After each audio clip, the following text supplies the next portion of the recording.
지혜가 여기 있으니, 지혜가 여기 있으니 라는 제목으로 말씀 전하겠습니다. 기차역이라든지 지하상가에 한 번씩 나가보면 오늘 본문 18절에 666의 문자를 가지고 베리칩과 연관시켜 이 표를 받으면 불과 유황으로 타는 몫에 던져진다라고 하면서 사람들을 미혹하는 이단단체를 종종 만나게 됩니다. 우리는 666이라고 말을 하고 있는데 666이 아니고 666이라고 불러야지 정확합니다. 여기 베리칩이라는 이 단어의 뜻은 확인용 칩이다라고 할 수가 있는데 쌀알 크기 정도의 마이크로칩입니다. 주사기를 통해서 간단하게 인체에 이식하게 되면 이 칩에는 기본적으로 개인의 신분을 확인할 수 있는 유전자 정보라든지 고유 번호를 조정할 수가 있고 건강관리, 자산관리 등에도 유용하게 사용할 수가 있습니다. 그렇다면 과연 이들이 주장하는 것처럼 666이 베리칩인가? 오늘 본문 말씀을 살펴보면서 짚어보도록 하겠습니다. 요한계시록 13장은 두 짐승에 대한 내용이 기록되어 있습니다. 지난 시간에는 첫째 짐승에 관한 내용을 말씀드렸고 오늘 본문 11절로 18절의 말씀은 둘째 짐승에 대한 내용입니다. 그런데 둘째 짐승이 하는 그 일의 핵심은 첫째 짐승을 경배하도록 하는데 주목적이 있다라는 것을 알 수가 있습니다. 12절 말씀해 보시면 그가 먼저 나온 짐승의 모든 권세를 그 앞에서 행하고 땅과 땅에 사는 자들을 처음 짐승에게 경배하게 하니 곧 죽게 되었던 상처가 나은 자니라 라고 기록하고 있습니다.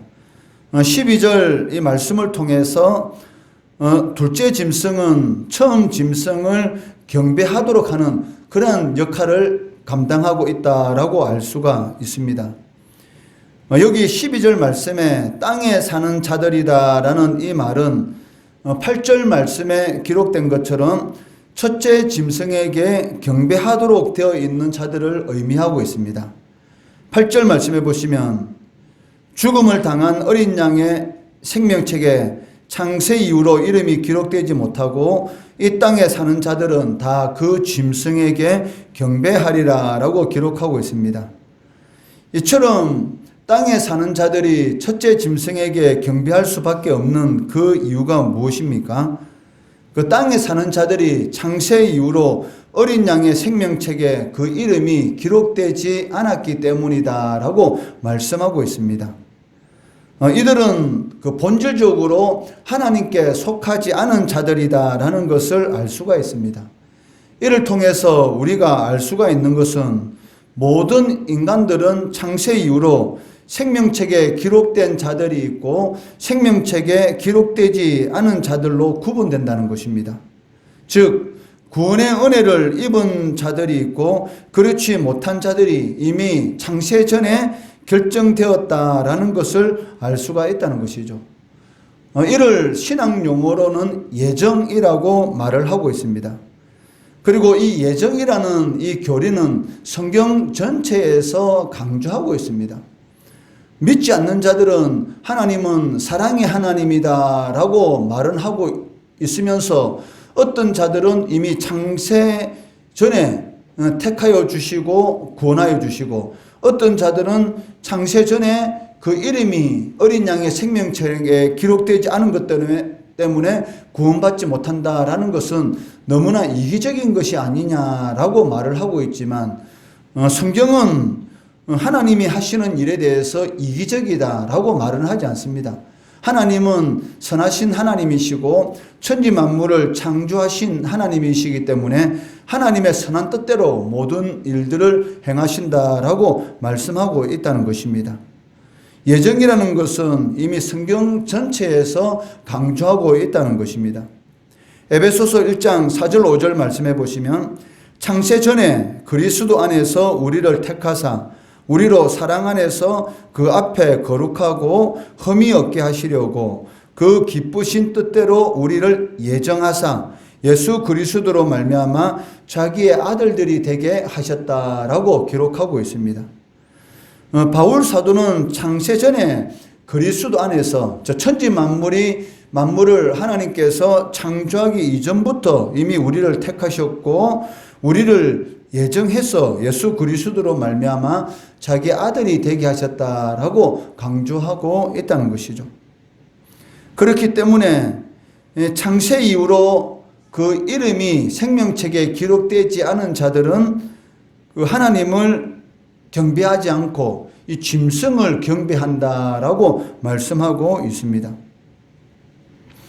첫째 짐승을 경배하도록 하는 것이 둘째 짐승이 하는 일의 주 목적이기 때문에 첫째 짐승이 역사적으로는 로마 황제, 즉 신학적으로는 그 적 그리스도를 상징하고 있다면 둘째 짐승은 당연히 로마 황제 숭배를 주도하는 이교적 제사장과 관련이 있다라는 것을 우리는 짐작할 수가 있습니다.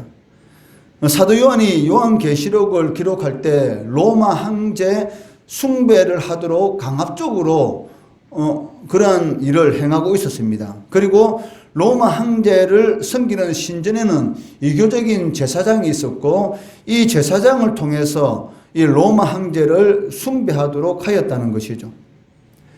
둘째 짐승은 이적을 통해서 땅에 사는 자들을 미혹해서 첫째 짐승의 우상을 세우도록 하고 그 우상에게 경배하지 않는 자들을 죽이는 것을 볼 수가 있습니다. 14절, 15절 말씀해 보시면 짐승 앞에서 받은 바 이적을 행함으로 땅에 거하는 자들을 미혹하며 땅에 거하는 자들에게 이르기를 칼에 상하였다가 살아난 짐승을 위하여 우상을 만들라 하라. 그가 권세를 받아 그 짐승의 우상에게 생기를 주어 말하게 하고 또 짐승의 우상에게 경배하지 아니하는 자는 몇 이든지 다 죽이게 하더라라고 기록하고 있습니다. 여기 첫째 짐승의 우상에게 생기를 준다라는 것은 그 하나님의 인간 창조 행위를 연상시키고 있습니다. 하나님께서 흙으로 인간을 창조하시고 생기를 그 코에 불어 넣음으로 인해서 생명이 되었다라는 것처럼 바로 이 첫째 짐승의 우상에게 생기가 주어짐으로 인해서 마치 그 우상이 이렇게 말을 하는 그런 일들이 일어나게 된다는 것이죠. 즉 자신이 마치 생명의 창조자인 것처럼 이렇게 속이는 그러한 하나님의 영광을 가로채는 그러한 일들을 행하고 있다는 것입니다. 이것은 그 사단이 하는 그러한 일을 우리가 이미 알고 있습니다. 사단은 어떻게 하든지 자신이 마치 하나님인 것처럼 천하 만물의 모든 것을 가지고 있는 것처럼 예수님을 시험했지 않습니까? 예수님께 한 번만 절하면 천하 만물의 모든 영광을 내가 너에게 주겠다. 하나님께서 사탄에게 그런 영광을 주신 적이 없습니다.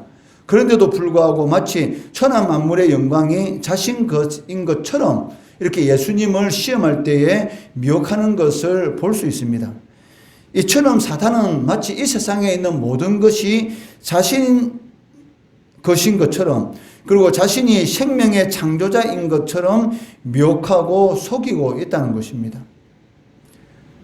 그리고 이 짐승의 활동 기간을 5절 말씀에서는 42달로 정하고 있는데 이 기간 동안 교회의 고난은 필연적이다라고 말씀하고 있습니다. 이를 15절 하반절 말씀해 보시면 짐승의 우상에게 경배하지 아니하는 자는 몇 이든지 다 죽이게 하더라라고 기록하고 있습니다. 사도 요한이 그 요한계시록을 기록할 당시 로마 황제 숭배를 하도록 로마 권력이 로마 제국에 속한 모든 그런 나라들에게 이 명령을 하였습니다. 그리고 로마 황제를 숭배하지 않으면은 그 사회적인 이 활동을 하지 못하도록 그렇게 핍박하고 억압을 하였던 것이죠.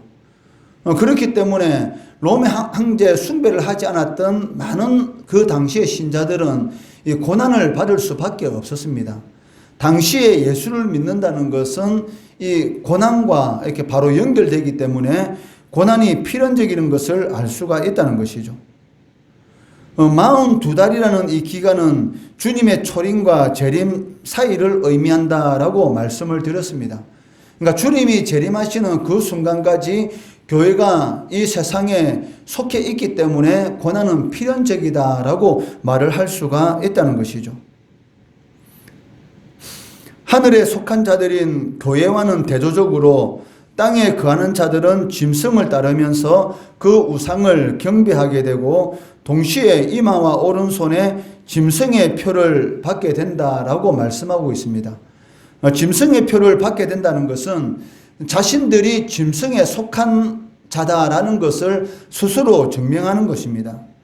16절, 17절 말씀해 보시면 그가 모든 자, 곧 작은 자나 큰 자나 부자나 가난한 자나 자유인이나 종들에게 그 오른손에나 이마에 표를 받게 하고 누구든지 이 표를 가진 자 외에는 매매를 못하게 하니 이 표는 곧 짐승의 이름이나 그 이름의 수라라고 기록되어 있습니다. 여기 짐승의 표라는 것은 계시록 7장 3절에 하나님의 인침을 받은 자와 이렇게 대조적으로 이렇게 표현되고 있습니다. 계시록 7장 3절 말씀해 보시면 이르되 우리가 우리 하나님의 종들의 이마에 인치기까지 땅이나 바다나 나무들 해하지 말라 하더라라고 기록하고 있는데 하나님의 종들의 이마에 하나님의 인을 인친다라는 것은 하나님께 속한 자들이다라는 것을 의미하고 있고 이 짐승의 이 표가 오른손에나 이마에 있다는 것은 짐승에게 속한 자들이다라는 것을 의미하고 있다는 것입니다. 즉 짐승의 소유다라는 것을 의미하고 있습니다. 이는 짐승에게 속한 자는 즉 짐승의 소유는 당연히 그 짐승을 주로 경배할 수밖에 없다는 것입니다. 믿지 않는 자들은 사단에게 속한 자들이기 때문에 당연히 우상을 섬길 수밖에 없다는 것이죠. 사단이 우상들에게 어떠한 능력과 어떠한 권세를 주어서 마치 살아있는 것처럼 생각하도록 만들고 그 우상을 경배하도록 하고 있다는 것입니다. 절에 가서 금칠한 그런 우상 앞에서 1000배, 2000배, 3000배를 드리는 그 사람들은 그 자신들의 손으로 만든 것을 금을 칠하고 그리고 그것을 자신들의 손으로 옮겨서 그 불당 안에 앉힌 것이죠. 그러니까 스스로 움직일 수도 없고 듣지도 못하고 말하지 못하는 그 우상에게 많은 사람들이 절을 하고 있습니다. 그 이유가 무엇입니까? 자신들은 자신이 만든 것이 살아있는 신이라고 생각하기 때문인 것이죠. 그러니까 우상에게 속해 있기 때문에 사탄에게 속해 있기 때문에 마치 자신의 손으로 만들었는데도 불구하고 그 우상이 살아있는 신으로 자신들에게 다가오고 있다는 것입니다. 그러니까 경배할 수밖에 없다는 것이죠. 왜냐하면 그 우상들에게 속해 있기 때문입니다. 그리고 그 짐승의 표를 가진 자들만이 매매할 수 있다라고 말을 하고 있습니다. 이 말씀을 해석할 때 우리는 요한계시록의 내용을 살펴보는 것이 가장 합당할 것입니다. 과연 666이라는 것이 베리칩이고 이 칩을 받게 되면은 이 불과 유황으로 타는 그런 지옥 형벌을 받을 수밖에 없는가? 과연 이 요한계시록에서 말하는 이 짐승의 표가 베리칩인가? 그리고 그 칩을 통해서만이 앞으로 미래에는 매매를 할 수밖에 없기 때문에 이 베리칩을 받게 되면 짐승의 표를 받은 것이고 구원에서 떨어지게 된다라는 그런 이단 단체들이 주장하는 그 말이 사실인가에 대해서 우리가 그 요한계시록 이 말씀을 가지고 한번 이렇게 살펴볼 필요가 있다는 것입니다. 요한계시록 2장 3절에 보시면 7교회가 나오고 있습니다. 그리고 7교회는 모든 교회를 상징하는 것이다 라고 말씀드렸습니다. 그런데 사도 요한이 이 계시록을 기록할 당시 그 황제 숭배를 하지 않고 주님에 대한 믿음을 신실하게 지켰던 교회들은 매매를 비롯한 모든 경제적인 활동을 하는 데 있어서 제약을 받을 수밖에 없었고 그리고 그를 통해서 경제적인 어려움을 당할 수밖에 없었다는 것입니다. 대표적인 교회가 요한계시록 2장 9절의 서마나 교회, 그리고 3장 8절의 빌라델비아 교회입니다. 이 두 교회는 주님으로부터 칭찬만을 받았던 교회입니다. 그런데 주님께 칭찬은 받았지만 이 사회적으로서는 이 경제적인 그러한 제약을 통해서, 왜냐하면 황제 숭배를 하지 않게 되면 당시 그 오늘날과 같은 이런 협동조합의 형태로 인해서 모든 경제적 활동이 행해지고 있었는데, 그 협동조합에 속하기 위해서는, 길드라는 그런 조합에 속하기 위해서는 당연히 황제 숭배를 할 수밖에 없었습니다. 그런데 황제 숭배를 하지 않게 되면 그 길드라는 협동조합에 속할 수가 없었고, 그리고 경제적인 활동을 하는 데 있어서 많은 제약을 받을 수밖에 없었습니다. 당연히 경제적인 활동을 제대로 할 수 없었다면 이 경제적으로 이 삶에 궁핍한 생활을 할 수밖에 없었다는 것이죠. 하지만 주님께서는 성도의 이러한 고난이 영광이라는 말씀처럼 서머나 교회는 둘째 사망의 해를 받지 않은 그러한 상을 주시고, 빌라델비아 교회는 하나님의 성전의 기둥이 되는 그런 상을 주신다라고 위로하시고 격려하는 것을 볼 수가 있었습니다. 이처럼 그 짐승의 표를 받지 않는다라는 이 의미는 그 베레칩을 받지 않게 되면은 그 칩이 없어서 매매 활동을 할 수 없다라는 그러한 의미로서 요한계시록에서는 말을 하는 것이 아니고, 그 믿음을, 주님 앞에 신실한 믿음을 지키게 되면 당연히 어떻습니까? 그 요한계시록 당시 황제 숭배를 하지 않는 것 때문에 경제적으로 어려움을 겪은 것처럼 오늘날도 마찬가지라는 것이죠.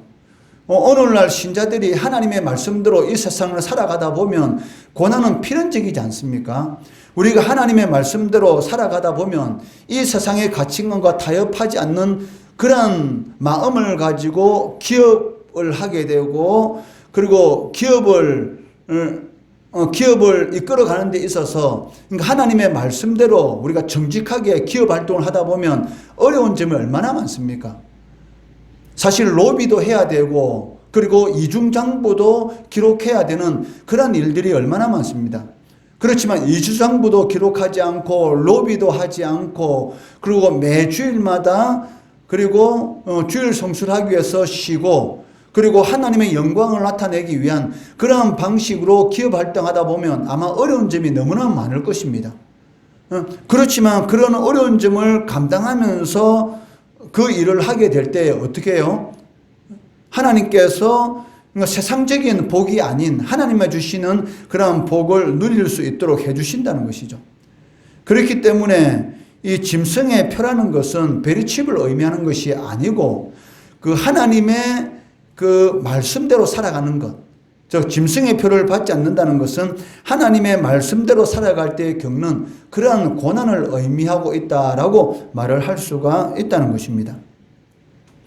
17절 말씀 하반절에 보시면 이 표를 짐승의 이름 혹은 짐승의 수라라고 밝히고 있습니다.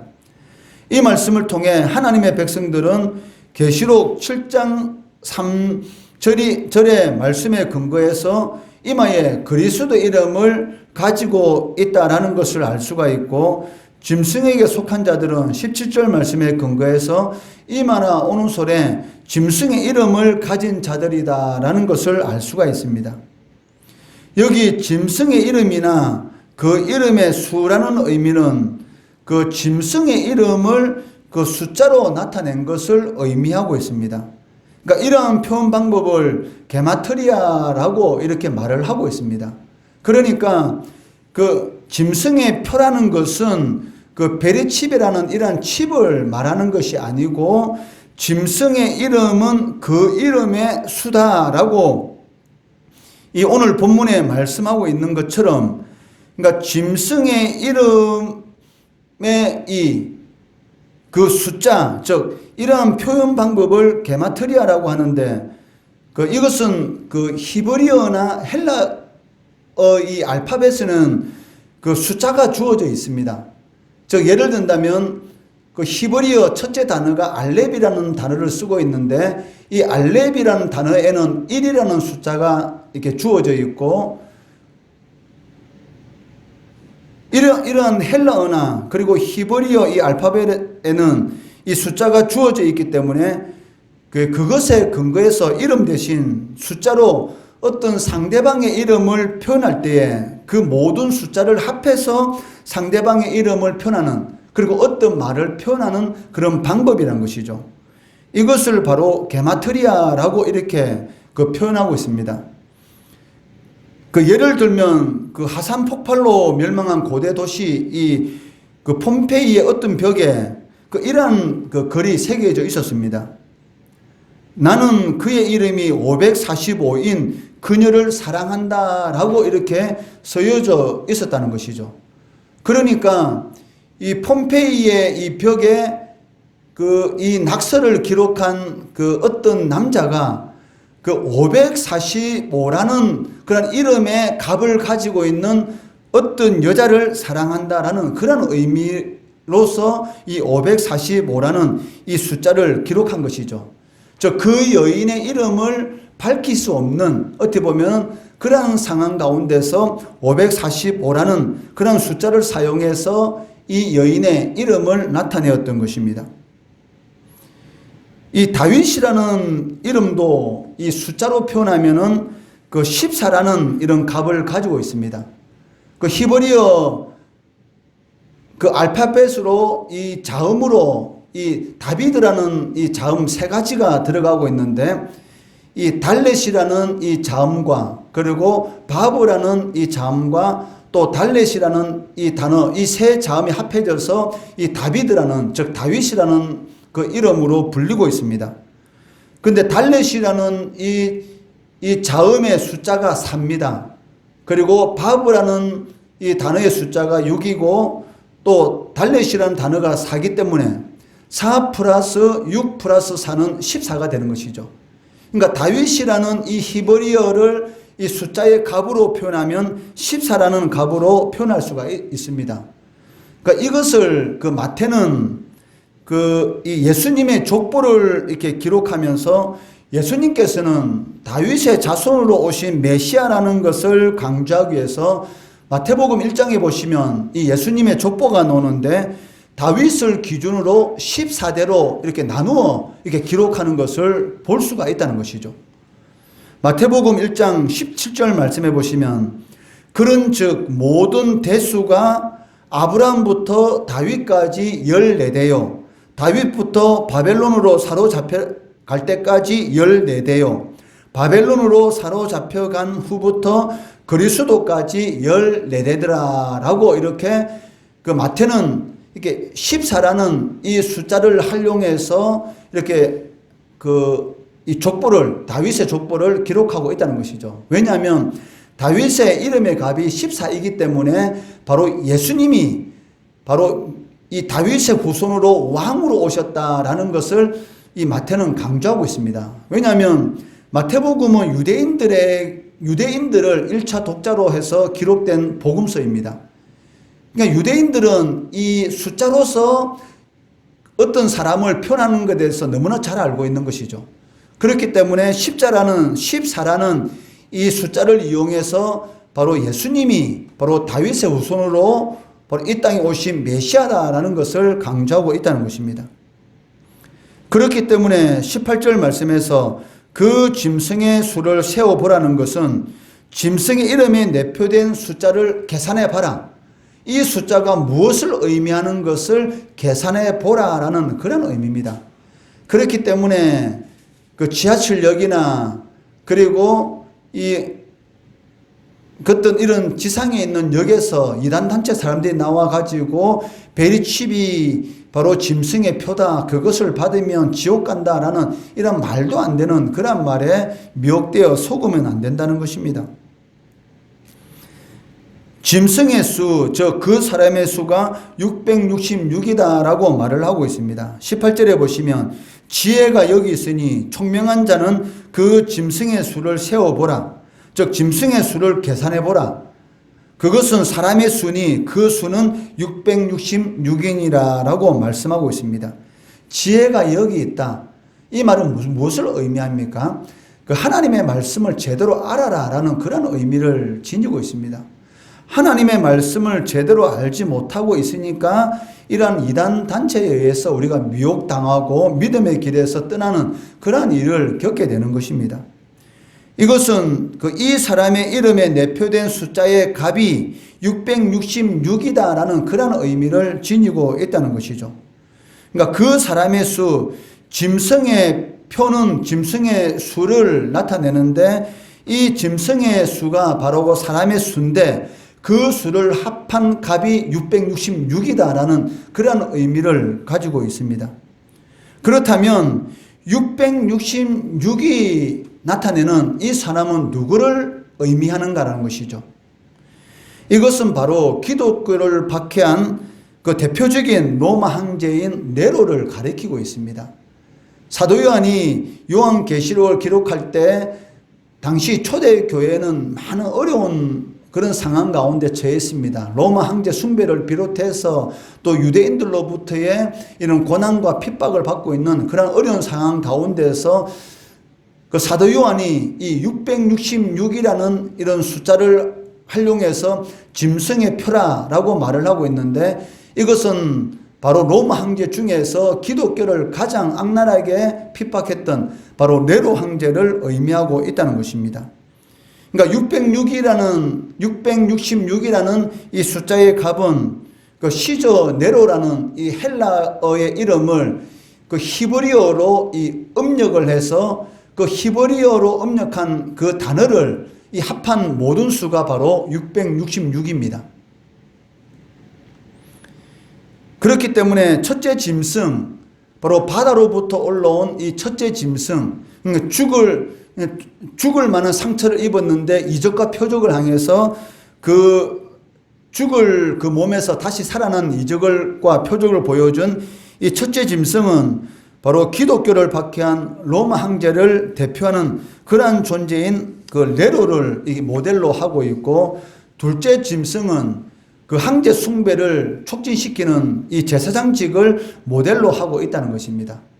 이 네로 황제와 그리고 둘째 짐승인 이 로마 그 황제 그 신전을 담당하고 있는 이 제사장직을 모델로 해서 그 교회를 적대하는 이런 세력들의 이면에는 바로 사탄이 영향력을 미치고 있다라는 것을 그 가리키고 있다는 것이죠.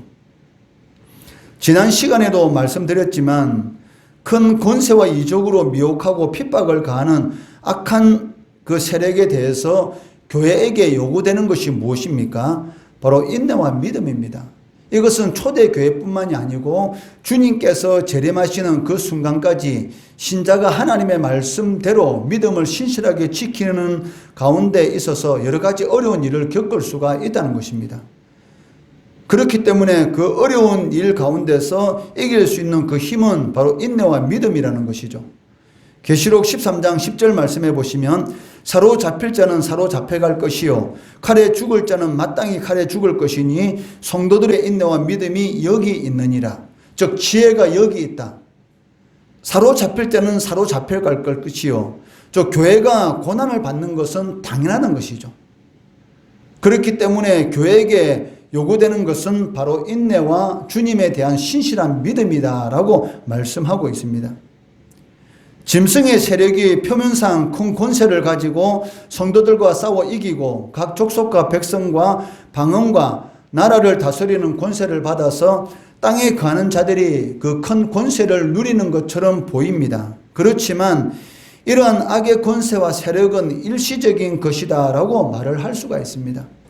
그리고 그 권세에 굴복해서 누리는 지상의 안위도 순간적이고 허망한 것이다라고 말씀하고 있습니다. 그렇기 때문에 성도는 우리가 겪는 고난이 매우 짧은 기간에 불과하다라는 것을 믿음으로 바라보고 앞으로 14장에서 말씀하고 있는 영광스럽고 영원한 천상의 모습을 소망하며 믿음을 굳건히 지켜나가야 한다는 것입니다. 그것이 바로 성도들이 사탄과의 영적 전쟁에서 그리고 사탄의 미혹에서 이길 수 있는 길이란 것이죠. 이러한 믿음의 길, 이 세상의 가치관과 타협하지 않고 힘들고 어렵다 할지라도 비록 조롱을 당하는 그런 어리석은 자라는 그런 소리를 듣는다 할지라도 십자가의 길, 믿음의 길 잘 걸어가시는 성도 되시기를 주의 이름으로 축원합니다.